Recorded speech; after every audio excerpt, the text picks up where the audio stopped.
नमस्कार। मैं आज बात करने जा रहा हूँ उच्च रक्तचाप क्या है। जैसा आप जान रहे हैं कि ये दो शब्दों से बना है, उच्च और रक्तचाप। तो पहले जानते हैं कि रक्तचाप क्या है। ये रक्तचाप क्यों जरूरी है। जब रक्त जब हार्ट हमारा पंप करता है आर्टरी में, नस में, तो वो बहता हुआ जो ब्लड है वो अपने नस पे एक दबाव डालता है, उसी को रक्तचाप बोलते हैं। जिस तरह कहीं भी बहाव के लिए, किसी भी नाली में बहाव के लिए एक प्रेशर की जरूरत होती है, एक उसी तरह ब्लड को भी बहने के लिए एक उचित प्रेशर की जरूरत होती है। और उसी को हम लोग सामान्य रक्तचाप कहते हैं। ये जरूरी है। ब्लड यदि सामान्य रक्तचाप से ज्यादा हो तो फिर उसको उच्च रक्तचाप कहते हैं, और यदि सामान्य रक्तचाप से नीचे हो तो इसे लो लो या हाइपोटेंशन कहते हैं, निम्न रक्तचाप कहते हैं। और यदि आपका रक्तचाप यदि ज्यादा हो, सामान्य से ज्यादा हो, तो फिर जो नस होती है, जो शिरा होती है, वो फटने का, आर्टरी फटने का खतरा रहता है, यानी हेमरेज होने का खतरा रहता है।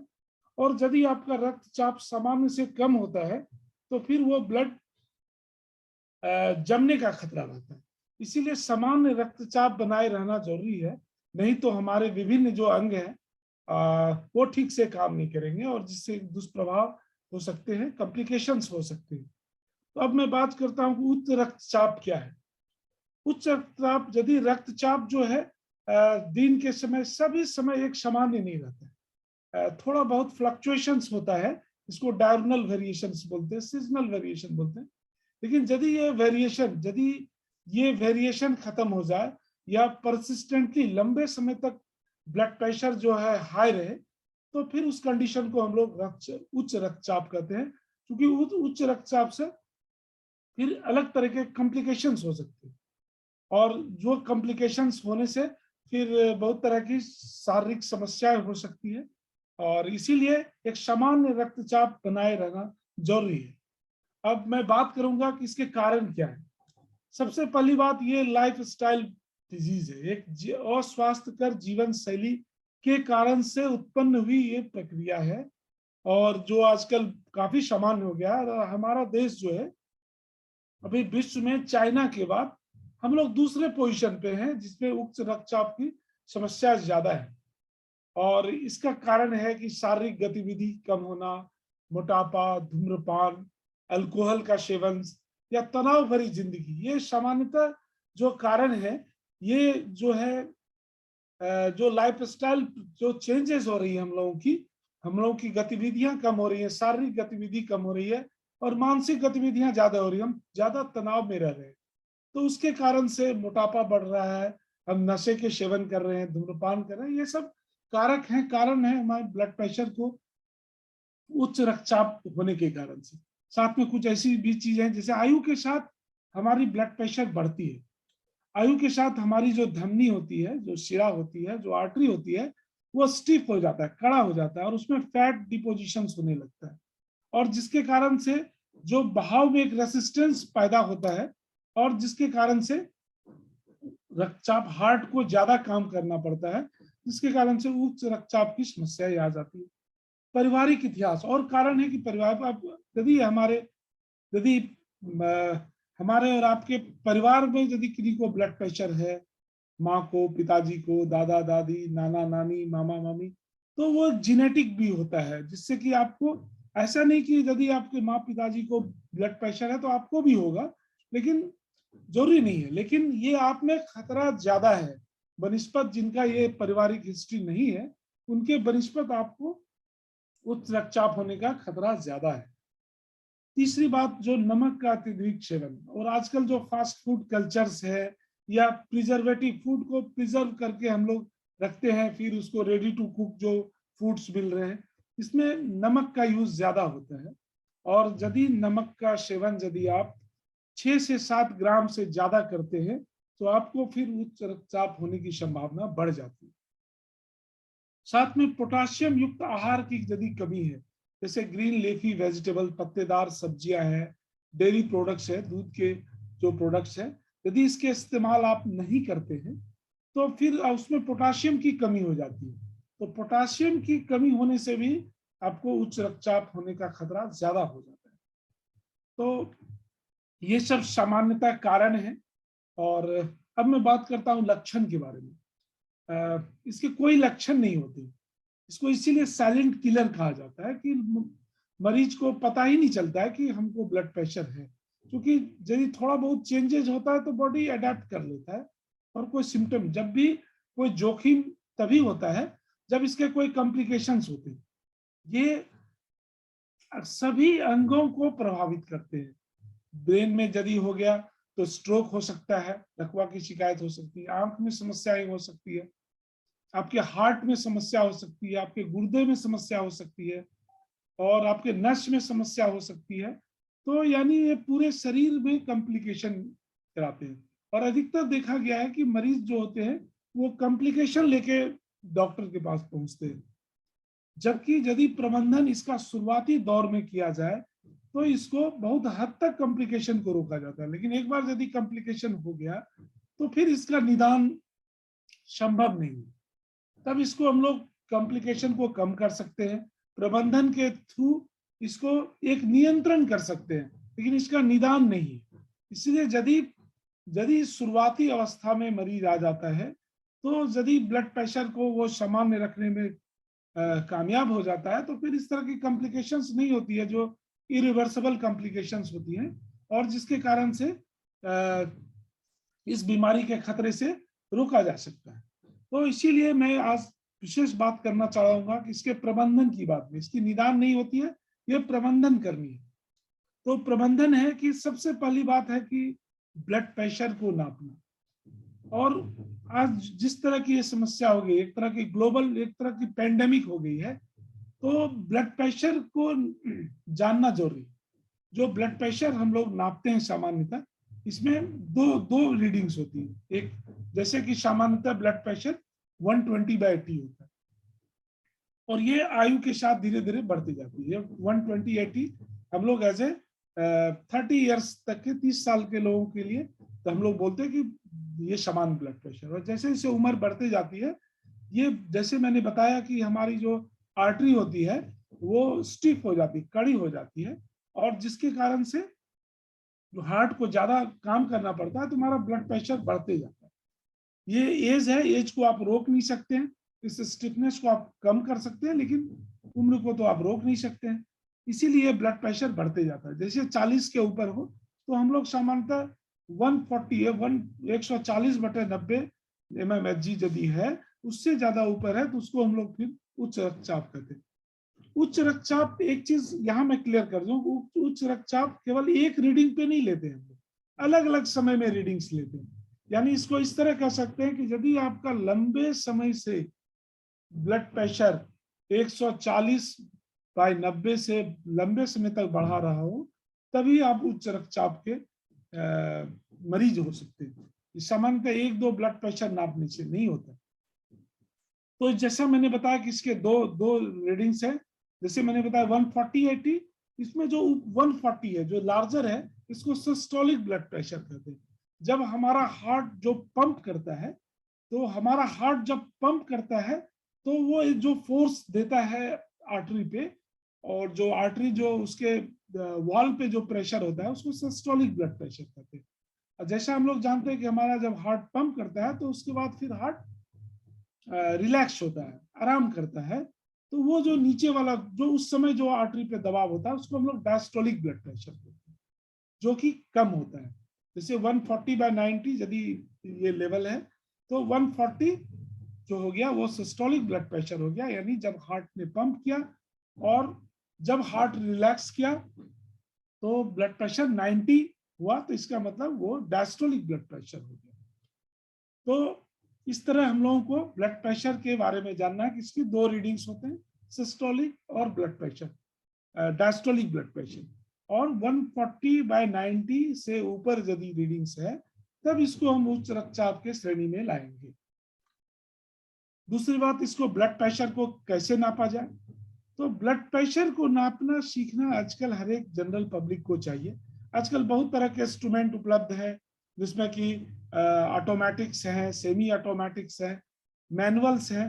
तो ऐसा नहीं कि कोई कोई एक ब्लड प्रेशर जो है वो मानक है। आजकल पूरे दुनिया में जो मरकरी वाले ब्लड प्रेशर को जो है डिस्करेज किया जा रहा है, क्योंकि मरकरी जो है टॉक्सिक सब्सटेंस है। अपने देश में तो अभी मरकरी बैन नहीं है, लेकिन यूरोप के और अमेरिका के बहुत सारे पार्ट में ये मरकरी मैनोमीटर्स बंद हो गया है। और आजकल जो ऑटोमेटिक्स, जो अच्छे अच्छे ऑटोमेटिक्स ब्लड प्रेशर मेजर हो गए हैं, जिससे कि सामान्य लोग भी ब्लड प्रेशर को मेजर कर सकते हैं। जैसे मैंने बताया कि ब्लड प्रेशर एक समय का रीडिंग्स नहीं है, ये ब्लड प्रेशर जो है अलग अलग समय का रीडिंग्स है। इसलिए ये पॉसिबल नहीं है कि डॉक्टर्स के चैम्बर्स में जाके आप बार बार ब्लड प्रेशर चेक करें। इसलिए सेल्फ मॉनिटरिंग के लिए आजकल रिकमेंड किया जाता है कि आप सेल्फ मॉनिटरिंग करें ब्लड प्रेशर की। तो स्वतः चेक करना है और ये जानना है कि क्या लेवल्स है, एज के हिसाब से क्या लेवल्स है, ये अपने डॉक्टर से मिलकर संपर्क कर लें कि मेरा टारगेट ब्लड प्रेशर क्या है, और उसकी आप एक डायरी बनाएं। बीपी की एक डायरी बनाना चाहिए, और जिससे कि वो लिखना चाहिए इस समय, इस तारीख को, इस समय इतना ब्लड प्रेशर। जब भी आप डॉक्टर के पास जाएंगे तो डॉक्टर को एक डायरी मिल जाएगी। तो अब प्रबंधन की बात करते हैं कि इसको किस तरह से प्रबंधन कर सकते हैं, जिसके कारण से कॉम्प्लिकेशन से बचा जा सकता है। और सबसे पहला जो वो है प्रबंधन का तरीका है, जैसा मैंने बताया कि ये तो लाइफ स्टाइल प्रॉब्लम है, आपको अपने लाइफ स्टाइल में चेंज लाना पड़ेगा।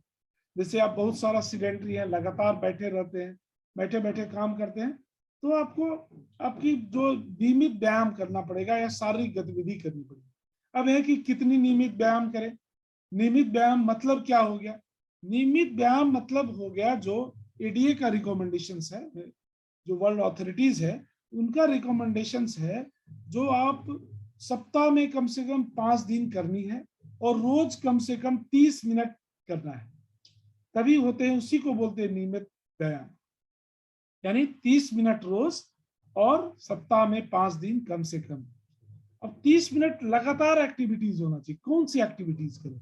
अब कोई जरूरी नहीं कि आप दौड़ सकते हैं, चल सकते हैं, साइकिलिंग कर सकते हैं, डांस कर सकते हैं, स्विमिंग कर सकते हैं, कोई भी तरीका जो आपको पसंद है वो कीजिए, लेकिन ये एक्टिविटीज लगातार होना चाहिए।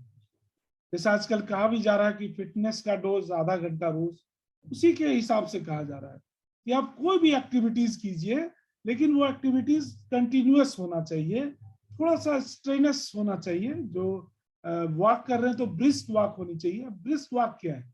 ब्रिस्क वॉक है कि आप पैदल जब चल रहे हैं, तेज पैदल चल रहे हैं, तो आप बात तो कर सकते हैं, लेकिन आप गाना नहीं गा सकते, तो उसको बोलते हैं ब्रिस्क वॉक। एक साधारण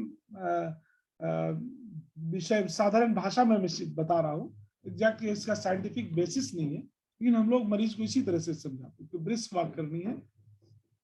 साइकिलिंग कर सकते हैं, दौड़ सकते हैं, आप डांस कर सकते हैं, आप स्विमिंग कर सकते हैं, जो भी करें 30 मिनट रोज और 5 दिन सप्ताह, ये करनी।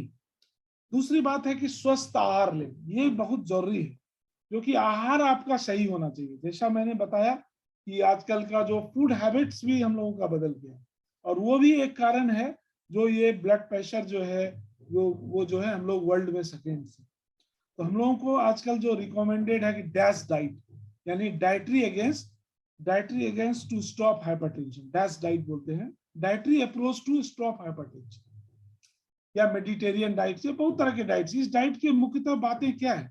मुख्यतः बातें हैं कि हम लोग होल ग्रेन का इस्तेमाल, जहां तक हो सके होल ग्रेन का इस्तेमाल करें। हम लोग यदि फ्लोर यूज कर रहे हैं, आटा यूज कर रहे हैं, तो वो चोखड़ सहित यूज करें, या यदि अनपॉलिश्ड राइस यूज करें। और हम लोग जो है सब्जी, leafy vegetable, green leafy vegetables हमारे हमारे खाने में हो। हम लोग जो है डेयरी प्रोडक्ट्स यूज करें और फैटी चीज को अवॉइड करें। इसका मूल मंत्र यही है, जो कि आप अनाज को सीमित करें और अनाज जो है होल ग्रेन लें, वो कोई पॉलिश्ड नहीं लें, और ग्रीन लीफी वेजिटेबल्स लें, पत्तेदार सब्जियां लें, फल लें, प्रोटीन लें, लेकिन फैटी चीज को अवॉइड करें। जितना कम हो सके फैटी चीज को हम लोग अवॉइड करें। कम चर्बीदार भोजन यूज करें। हम लोग मोटा मोटी ये समझे कि हम लोग फ्राइड चीज नहीं खाएं, फास्ट फूड चीज नहीं खाएं। जो सामान्यतः हम लोगों के घर में बनता है तो वो फ्राइड नहीं बनता है, तो उस तरह की चीज अवॉइड करने से आप बहुत हद तक ब्लड प्रेशर को नियंत्रण कर सकते हैं, या ब्लड प्रेशर नहीं हो सकता है स्वस्थ जीवन शैली यदि जीते हैं। सोडियम की मात्रा कम होनी चाहिए। सोडियम मतलब नमक। नमक एक अब नमक कितनी होनी चाहिए? हम तो बोल देते हैं कि 6 से 7 ग्राम खाइए, लेकिन सामान्यतः मेजर करना बहुत मुश्किल है। तो मैं एक रफली बता दूं कि एक चम्मच जो नमक होता है, टेबल स्पून जो होता है, उसमें 2.3 ग्राम्स सोडियम होते हैं। तो उस हिसाब से हमको जो है 2 से 3 चम्मच। अब ये देखिए, ये डायरेक्ट है, हर एक हम लोग का हर एक भोजन में सोडियम है। तो इसीलिए ऐसा नहीं कि 3 चम्मच नमक मैं बोल दिया, ये हर एक चीज में नमक है। इसीलिए सामान्यतः मैं मरीज को बताता हूं कि अब नमक का आदत होता है, जितनी की आप हैबिट लगाएं, तो कोशिश करें कि आप नमक जितनी कम खाएं, जितनी कम की आदत लगाएं। दूसरी, एडेड साल्ट नहीं लें, जैसे सॉस होता है, अचार होती है, प्रिकल्स होता है, और बहुत तरह की चीजें होती है जो हम लोग एडेड करते हैं, वो सब चीज में नमक होती है। तो उस चीज को अवॉइड करें, और नमक की जितनी कम हो उतनी आदत लगाए, क्योंकि नमक केवल जो विजिबल नहीं है, आपका जो भोजन है सब में, सब्जी में नमक है, दाल में नमक है, जो आप नहीं डाले हैं तो उसके बाद भी नमक नेचर के द्वारा प्रोवाइड किया गया है, इसलिए नमक की मात्रा कम लें। तीसरी, पोटाशियम युक्त भोजन लें। जैसा मैंने बताया कि ग्रीन लेफी वेजिटेबल्स है, आपके डेयरी प्रोडक्ट्स है, ये सब में पोटाशियम ज्यादा है। ज्यादा पोटाशियम की मात्रा यदि सही उचित मात्रा में लेने पे भी उच्च रक्तचाप होने का खतरा कम होता है। धूम्रपान को छोड़ें। धूम्रपान होने से हमारे हार्ट की जो कार्य क्षमता है वो प्रभावित होती है, जिसके कारण से हार्ट को ज्यादा काम करना पड़ता है, इफिशियंसी कम हो जाती है, और जिसके कारण से हमारा ब्लड प्रेशर बढ़ जाता है। जो नियमित व्यायाम के बारे में मैं कह दूं कि नियमित व्यायाम करने से आपके हार्ट की क्षमता बढ़ती है, और हार्ट को कम काम करना पड़ता है, तो फिर कम काम में ही हार्ट अच्छा रिजल्ट देता है। तो एक्सरसाइज को लगातार करने से ये फायदा होता है, जिससे कि ब्लड प्रेशर नियंत्रण में। ब्लड प्रेशर की नियमित निगरानी की जाए, ये बहुत जरूरी है कि लोग अक्सर ब्लड प्रेशर को मेजर करना नहीं करते हैं। लोग दवा खा रहे हैं और इसको पता ही नहीं कि मेरा ब्लड प्रेशर क्या है, जबकि ब्लड प्रेशर मैंने बताया कि वो चेंज वाला चीज है, डायरेक्शनल वेरिएशन होता है, समय समय पे चेंज होता है। आप बहुत दिन के बाद डॉक्टर के पास जाते हैं, doctor white coat hypertension, doctor के पास जाते हैं, बहुत मरीज का ब्लड प्रेशर बढ़ जाता है, इसको व्हाइट कोट हाइपरटेंशन बोलते हैं। इसलिए आजकल रिकमेंडेड है कि सेल्फ मॉनिटरिंग कीजिए, स्वतः नापिए आप। और आजकल की मशीन जो है उसमें बहुत एक्सपर्टाइज होने की जरूरत नहीं है। आप एक बार अच्छे तरीके से सही तरीका सीखिए ब्लड प्रेशर मेजर करने का, और फिर उसको नोट्स कीजिए। आजकल डिजिटल मैनोमीटर्स आ गए हैं, यदि आप इस मरकरी मैनोमीटर्स या मैनुअल को नहीं इस्तेमाल कर सकते हैं तो आप ऑटोमेटिक यूज कीजिए, और और वही ब्लड प्रेशर मशीन इस्तेमाल कीजिए जो रिकमेंडेड है। जो आजकल बहुत सारे स्मार्ट वॉच में ब्लड प्रेशर आ गया है, जो अभी तक किसी वर्ल्ड अथॉरिटी के द्वारा वो रिकमेंडेड नहीं है, इसलिए उसको उसको मेजर नहीं करें, उसको एज ए फन ही यूज करें, क्योंकि वो रिकमेंडेशन है। दूसरी बात है जो कि ब्लड प्रेशर को एक डायरी बनाए, ब्लड प्रेशर को मेजर करने के लिए एक डायरी बनाए, और जब भी अपने डॉक्टर के पास जाए तो उस डायरी के बारे में डिस्कस करें।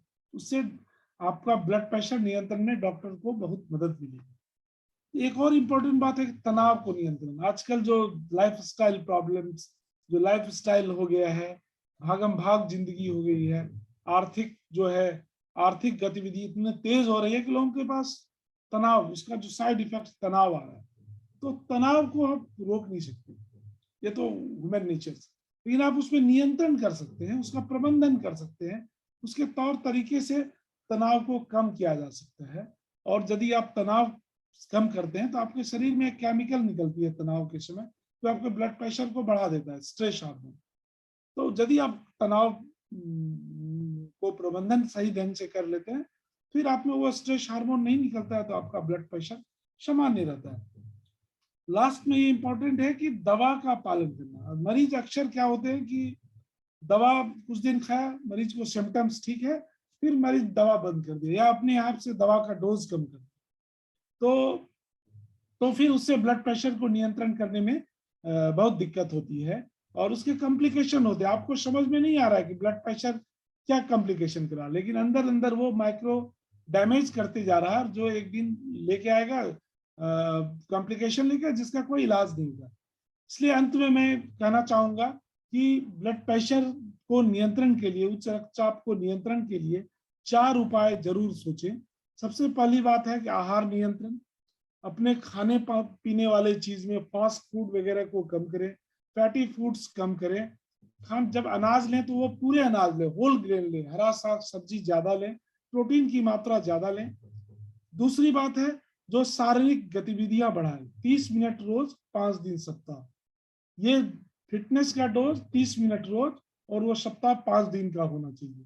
इसको मूल मंत्र बना लीजिए, तभी आप उच्च रक्तचाप को नियंत्रण कर सकते। तीसरी, उचित डोज की ब्लड प्रेशर की दवा खाएं।